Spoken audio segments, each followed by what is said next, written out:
पत्तरी लगाई है लेकिन ये फिर देखो टुटा गया। ये पत्तरी लगाई है, ये टुटा है। और जो मैं बना लगी है खाना, और जी इधर अस्सलाम वालेकुम प्यारे बहन भाई, क्या हाल चाल? तो अल्लाह ताला खुश रखिए, बात रखिए, हर परेशानी तो महफूज रखिए। और जो दीवार पे बैठा दिखूगा उड़ गया। जो बहन भाई परेशान अल्लाह पाक सब दी परेशानियां दूर करे। जो बीमार ने अल्लाह पाक तंदुरुस्ती सेहत और लंबी जिंदगी देवे। जिन्हों की औलाद नहीं अल्लाह ताला नेक साले औलाद देवे। इसे नेक दुआ ने वृद्धाघास कर दिया जी। और जी नाश्ता वगैरह कर लिया बच्चों ने, और सफाई भी कर ली एक ने। देखो जी बर्तन धो के रखे नीचे, कुछ ऊपर लगाए हुए स्टैंड पे। और एक गई है ट्यूशन पढ़न, और मनीब हजे नहीं जा रहा क्योंकि तबीयत हले ठीक नहीं है। पहले नाल अल्लाह का बड़ा शुक्र है कि बेहतर ने। और जी मौसम देखो जी, हल्की हल्की धुप भी है और हल्के हल्के बदल भी होए ने। देखो अल्लाह का बड़ा शुक्र है कि मौसम कुछ बेहतर होया बारिशों के नाल ना। बारिशां हो रही सी ना, और मुहर्रम वाले दिन तो काफ़ी तेज़ बारिश सी, इन्नी गर्मी सी। फिर उस तो बाद दोपहर के टाइम काफ़ी बारिश हुई है, हनेरी आई है, और उस दिन का भी सुकून है, हवा चलती है, और गर्मी का कुछ जोर टुट गया। और जी है मुनीब लेटे है मेरी, देखो चार पाई पे। मुनीब तबीयत ठीक है? हाँ जी। पहले तो माशाल्लाह काफ़ी बेहतर है, दवाई खा रहे हैं। और कमज़ोरी हो गई ज़्यादा क्योंकि बुखार चढ़ दिन आज 20 दिन हो गए हैं। और इस वजह तो ज़ाहिर है कमज़ोरी तो होने तो कोई चीज़ नहीं खानी। हाले भी कहते हैं मुँह कोड़ा वा, पानी भी पींदा क्योंकि मुँह कोड़ा पानी भी कोड़ा। मैं कहता तेरा मुँह कोड़ा पानी नहीं कोड़ा, पानी तो सही है। रोटी मैं नहीं खानी है चीज़ मैं, रोटी तो वैसे ही बंद होंगी ना बुखार से। और केक वगैरह डबल रोटी वो तो ना कड़ा इन्ना आसरा होंदा है। जो रोटी ताकत आ वो रोटी की ताकत है। और ये सही होएगी तो ज़ाहिर रोटी भी खाएगा जी। हजे तो खिचड़ी वगैरह और डबल रोटी बस, वो भी थोड़ी जी ज़्यादा नहीं। अल्लाह करेगा होर इंशाल्लाह बेहतर हो जाएगा। फिर ही जाया करेगा ट्यूशन। निकला बेचारी कल्ली जाती है, छोड़ के आने हैं। तो पहले तो इस दोनों जने चले जाते सी, आ जाते सी। तुरता ना है फिर क्योंकि थक गया मम्मा, हाय मैं थक गया, मेरी लत्तां दुखदियां, लत्तां च दर्द होंदी है। बना लगी है खाना, बना लगी जी भिंडियां। देखो ये भी कट लिया ने, और प्याज भी कट ले ने, मसाला एक ने कुट लिया जी। और मैं जला रही हूँ अग, जला रहा मौसम खराब है। मैं टाइम में जल्दी बना रही है खाना। फिर तो कड़ा गैस, चलो गैस हो फिर बंदा चुल्हा अंदर रख के खाना बना ले। लकड़ा भी लानिया लकड़ा मंगवाइया से अज, लकड़ा लिया के देवो उठ के बालने जरा आसान हो जाते हैं।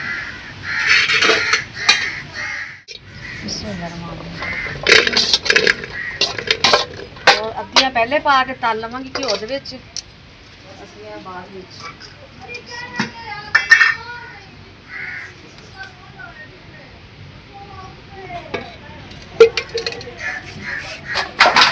इन्हां दे थोड़ा टाइम लगता है पकान ते। तो पहले घ्यो दे विच भिंडियां अलग तलनियां होंदियां वा, फिर मसाला बनाओ, फिर विच पाओ।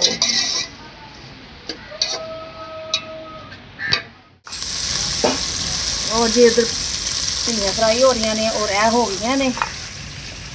और मैं क्या मैं मसाले में टमाटर कट लवां छोटे छोटे, उन्हें देर भी फ्राई हो जाएंगे। फिर बनाने जी मसाला जल्दी जल्दी। एक गौंदी पई आटा, मैं क्या तुसीं आटा गुन लो, माशाल्लाह आटा गुन लेंदी है। रोटी भी हौली हौली बनाने लग गई हुण। चलो मैं क्या आसानी हो जाती, जल्दी जल्दी खाना बन जाता है मिल जुल के।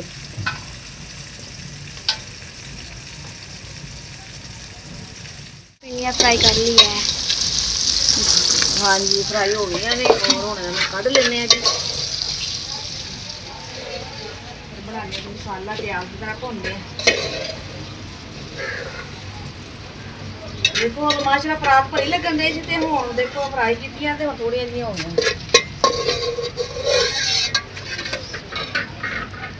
प्याज तो रखे हुए सी,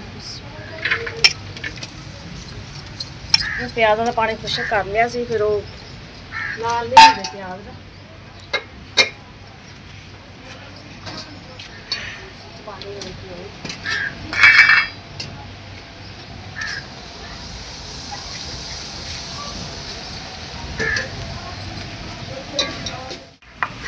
और जी हम मैं पान लगी मसाला, प्याज हल्के हल्के कर लेते ब्राउन, ज़्यादा नहीं।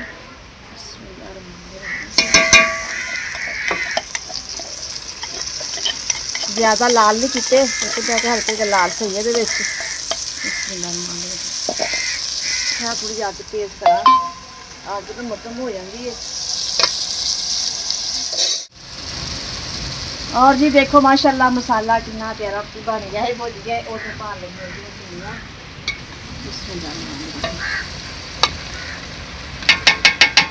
और थोड़ा जिन्हों दम ला देंगे थोड़ी देर दम ला के फिर बनाने जी रोटी सालन हो गया साड़ा जी तैयार करनी है। हाँ जी पेड़े में कर ले क्योंकि फिर जब तवा इतना गर्म रोटी बनानी साफ हो जाती पेड़े नरम हो जाते हैं।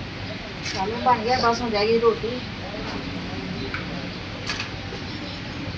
पाथियां पहले मैं बाल दी सी थोड़े दिन पाथियां बालियां वा वो पता ही नुकसान है मैं क्या मैं लकड़ा लिया के दो मैं पहले तरह जिवें उत्थे बालदी सी पिंड रहिंदे सी मैं क्या सही है घंटे विच बंदा हाड़ी रोटी सकून ना कर दिंदा है।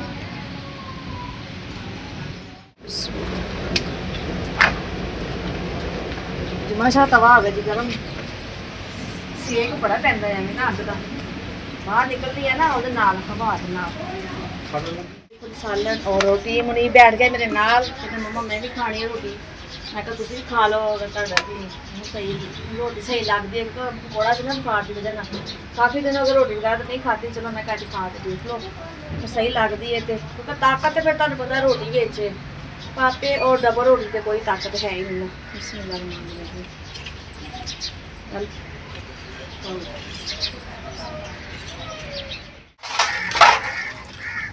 हूँ मैं धो रही है बर्तन माशाल्लाह खा लिया सी सस ने और मैं बर्तन धोना बर्तन है धोना ले नाल धो ली दे खाना चाहिए।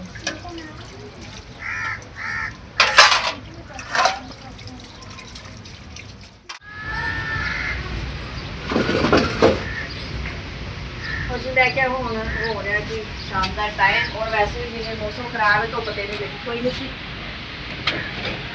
मैं क्या हूँ 4 बजे वगैरह से करने आती है सारे रोज बैठे और सेम छोटा ही सिर्फ 3 मंजियां जी साड़ी मंजी टुट गई सी ना उत्थे चबारे के दुकान के दिखाया ना पावा बेचारा चूड़ा चूड़ी हो गया ਇਹਨੂੰ ਵਿਚਾਰੀ ਨੂੰ ਫੇਰ ਸਿੱਧਾ ਕੀਤੇ ਆਪਾਂ ਵੇ ਪੂਰੇ ਇਹਦੇ ਪੱਤਰੀ ਲਵਾਈ ਹੈ ਇਹ ਦੇਖੋ ਇਹਨੂੰ ਪੱਤਰੀ ਲਗਾਈ ਹੈ ਲੇਕਿਨ ਇਹ ਫੇਰ ਦੇਖੋ ਟੁੱਟਾ ਪਿਆ ਇਹ ਪੱਤਰੀ ਲਗਾਈ ਹੈ ਇਹ ਟੁੱਟਾ ਹੈ ਇਹਨੂੰ ਫੇਰ ਨੂੰ ਐਵੇਂ ਦੀਵਾਰ ਨਾਲ ਖੜੀ ਕਰ ਦੇਈਦੀ ਹੈ और रात में सिर्फ सौन लगे आराम ना डाई दी है की करिए फिर गुजारा भी करना है बच्चे साढ़े रुपया बड़ी परेशानी है जमीन से तो जाहिर नहीं सुखा जाता क्योंकि मौसम भी एवं का कुछ गर्मी है कुछ मौसम नहीं सही और जमीन पर नहीं बंदा सो सकता पूरा छोटा जहा सीन है और एक छोटी चारपाई आ जाएगी इतने